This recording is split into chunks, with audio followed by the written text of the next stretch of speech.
సార్వత్రిక ఎన్నికలు సమీపిస్తున్న వేళ రాజకీయ సమీకరణాలు వేగంగా మారుతున్నాయి. వైఎస్ఆర్ కాంగ్రెస్ పార్టీలో సీనియర్ నేతలుగా ఉన్నటువంటి కీలకమైనటువంటి నేతలంతా కూడా తెలుగుదేశం జనసేన కూటమి వైపు చూస్తున్నారు. ప్రస్తుతం ఇదే అంశానికి సంబంధించి మనతో మాట్లాడేందుకు తెలుగు మహిళా అధ్యక్షురాలు వంగల్పూడి అనిత ఉన్నారు. మాట్లాడదాం. మేడం, ఏంటి మొత్తం మీరు అసలు ఇంకా డోర్స్ ఓపెన్ చేశారో లేదో కానీ మొత్తం అంతా మీ పార్టీ వైపే చూస్తున్నారు, లేదా జనసేనలోకి వెళ్ళి ఈ కూటమిలో భాగస్వాములు అవ్వాలని ఆలోచిస్తున్నారు? ఎలా చూస్తారు ఈ పరిణామాలను?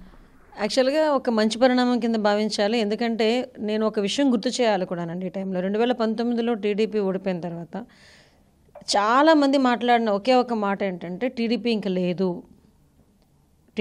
లేదు అనుకున్న మాట దగ్గర నుంచి ఈరోజు కరెక్ట్గా కట్ చేస్తే 4.5 సంవత్సరాల కాలంలో టీడీపీ వైపు రావటానికి ఏం నోటుతో అయితే టీడీపీ లేదు అన్నారో ఆ పార్టీలోంచి చాలామంది ఈరోజు టీడీపీలోకి రావడానికి సిద్ధపడుతున్నారంటే ఫస్ట్ థింగ్ చంద్రబాబు నాయుడు గారి మీద నమ్మకం పెరిగింది.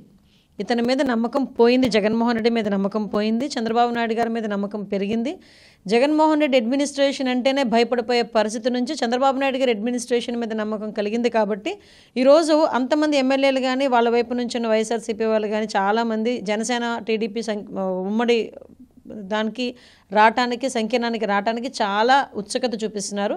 ఇదంతా కూడా ఒక మార్పు కింద మేము భావిస్తున్నాం. ఇదేదో మా గొప్పతనం అని అనట్లే, ప్రజల్లో వచ్చిన మార్పు కింద మేము భావిస్తున్నాం. ఆ మార్పు రావడానికి చంద్రబాబు నాయుడు గారు కానీ జనసేన అధ్యక్షుడు పవన్ కళ్యాణ్ గారు కానీ ఈ 4.5 సంవత్సరాలు ఎంత కష్టపడ్డారో మా అందరికీ తెలుసు. సో ఇది ఆటోమేటిక్గా మేము మంచి పరిణామం కింద భావించాలి. అంటే నేతలు చంద్రబాబు వైపు ఆ కూటమి వైపు చూసినా కానీ సంక్షేమ పథకాలు తీసుకున్న ప్రజలంతా తమ వైపే ఉన్నారనేది వైఎస్ఆర్ కాంగ్రెస్ పార్టీ నేతల ప్రగాఢ విశ్వాసం. దానిపై మీ అభిప్రాయం ఏంటి? అంటే సంక్షేమ కార్యక్రమాలను చెప్పడానికి ఒక ఎగ్జాంపుల్ చెప్తా. కరెక్ట్గా ఎలక్షన్స్కి ముందు అనుకుంటా ఐ థింక్ సో పసుపు కుంకుమ ఇచ్చాము మేము. ఓకే, అంటే పసుపు కుంకుమ సంక్షేమ కార్యక్రమాలు ప్రజలు ఎలా ఉన్నారంటే సంక్షేమ కార్యక్రమాలని తీసుకుంటారు కానీ వాళ్ళకి నచ్చిన వాళ్ళకి ఓటేసే పరిస్థితి ఈరోజు కనిపిస్తూ ఉంది.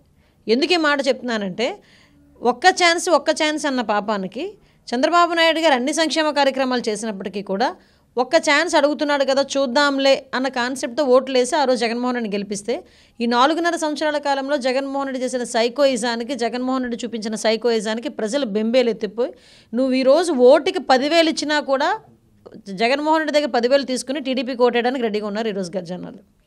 నువ్వు ఎన్ని సంక్షేమ కార్యక్రమాలు ఓటుకి తీసుకొచ్చి నువ్వు దోచుకున్న సొమ్ము అంతా తీసుకొచ్చి 10,000 రూపాయలు ఇవ్వు, అయినా కూడా వాళ్ళకి నచ్చిన నాయకుడిని ఎన్నుకునే పరిస్థితుల్లో ఈరోజు ప్రజలు ఉన్నారు.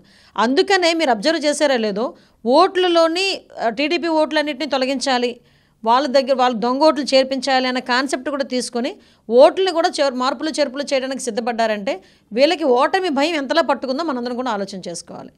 మరి సంక్షేమ కార్యక్రమాలు ఇచ్చేసాను కాబట్టి ప్రజలందరూ మా వైపే ఉన్నారు అనుకున్న వాళ్ళు ఈరోజు ఎందుకు తెలుగుదేశం పార్టీ వాళ్ళు ఓట్లు తీసేస్తున్నారు, ఎందుకు దొంగ ఓట్లు చేర్పిస్తున్నారు ఈరోజు? దానికి ఎందుకు సమాధానం చెప్పట్లేదు? మీ పార్టీలో మీరు మహిళలకు ప్రాతినిధ్యం వహిస్తున్నారు, రాష్ట్ర వ్యాప్తంగా ఉన్నటువంటి మహిళా కార్యకర్తలందరికీ అధ్యక్షురాలుగా ఉన్నారు. అలాగే రాష్ట్ర వ్యాప్తంగా ఉన్నటువంటి మహిళలందరికీ కూడా తెలుగుదేశం పార్టీ ఒక కానుకనే చెప్పాలి, ఆర్టీసీలో ఫ్రీ బస్సు ప్రయాణం ఇవ్వబోతున్నామని ప్రకటించింది. దానిపై మహిళగా మీ అభిప్రాయం ఏంటి?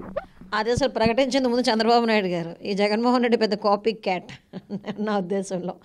ఎందుకంటే ఆఫ్కోర్స్ నేనేమంటానంటే చంద్రబాబు నాయుడు గారు ఆల్రెడీ మేనిఫెస్టోలో ఈ ఉచిత బస్సు ప్రయాణం అన్నది ఎప్పుడో పెట్టారు. ఆయన కరెక్ట్గా మెయిన్లో ఆయన అనౌన్స్ చేశారు. మరి ఇంతవరకు చంద్రబాబు నాయుడు గారు చెప్పినంత వరకు ఎందుకు జగన్మోహన్ రెడ్డికి ఆలోచన రాలేదు?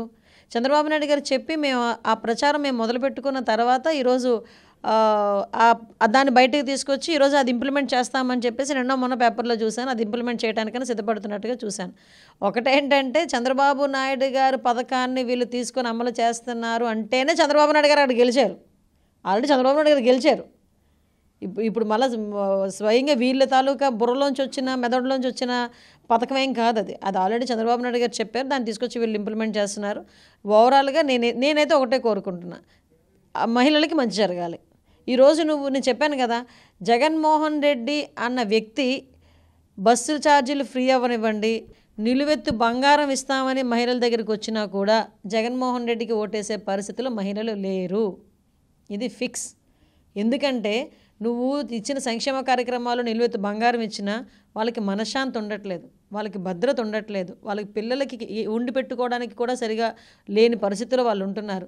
ఆఖరికి కల్తీ మద్యం వల్ల వాళ్ళ తాలిబొట్లు తెగిపోతున్నాయి.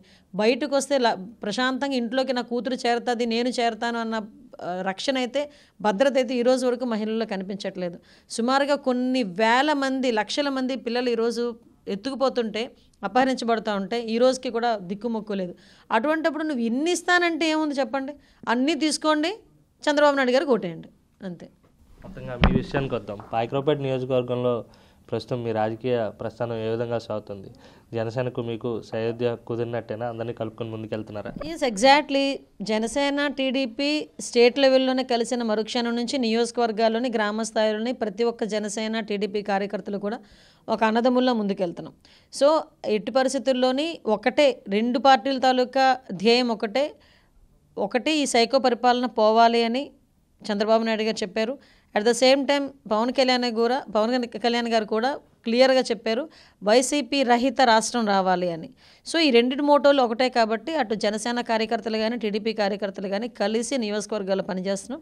రాబోయే కాలంలో డెఫినెట్గా టీడీపీ జనసేన సంకీర్ణంతో మంచి మెజార్టీలతో గెలుస్తాం. అంటే అనితకు కూడా పెద్ద పదవి రాబోతుంది అనేది మీ పార్టీలో జరుగుతున్నటువంటి ఒక రకమైనటువంటి చర్చ. అధికారంలోకి వచ్చిన వెంటనే మహిళా ప్రతినిధిగా ఉన్నటువంటి మీకు పెద్ద పదవి తెలుగుదేశం ప్రభుత్వం కట్టబెట్టబోతుంది అనేది జరుగుతున్నటువంటి మాట. దానిపై మీకు ఏమైనా సమాచారం ఉందా? మీ అభిప్రాయం ఏంటి? నేను ఒకటే కోరుకుంటున్నానండి, రాబోయే కాలంలో మంచి మెజార్టీతో టీడీపీ జనసేన సంకీర్ణంలో మేము గెలవాలి. అదే పెద్ద పదవి నాకు.